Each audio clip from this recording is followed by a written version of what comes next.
సదాశివమయం. August 5వ తేదీ సోమవారం నుండి శ్రావణ మాసం ప్రారంభమవుతుంది. ఈ శ్రావణ మాసంలో మనం అమ్మవారిని ఎంత భక్తి శ్రద్ధలతో పూజిస్తామో అదే విధంగా పరమశివుణ్ణి కూడా మనం అంతే భక్తి శ్రద్ధలతో పూజించడం ద్వారా ఆ పరమశివుని యొక్క అనుగ్రహం, ఆ అమ్మవారి యొక్క అనుగ్రహం మనకి కలుగుతుంది.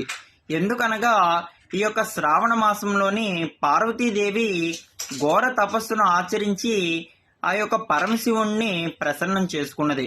అప్పుడు పరమశివుడు ఏం వరం కావాలని పార్వతీదేవిని అడగ్గా, నన్ను భార్యగా స్వీకరించమని పరమశివుణ్ణి అడగ్గా, పరమశివుడు ఈ యొక్క శ్రావణ మాసంలోనే పార్వతీదేవిని వివాహం చేసుకున్నాడు. అందువలన ఈ యొక్క శ్రావణ మాసంలో అమ్మవారితో పాటు పరమశివుణ్ణి కూడా చక్కగా ప్రతిరోజు కూడా అభిషేకాలతోని, అదే విధంగా చక్కగా ఓం నమ శివాయ అనే నామాన్ని 108 సార్లు ప్రతిరోజు కూడా జపించడం ద్వారా ఆ పరమశివుని యొక్క అనుగ్రహం కూడా మనకి ఎంతగానో కలుగుతుంది.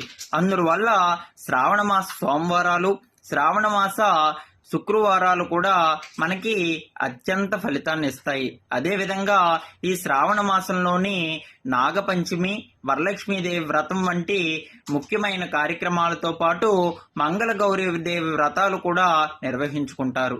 సదా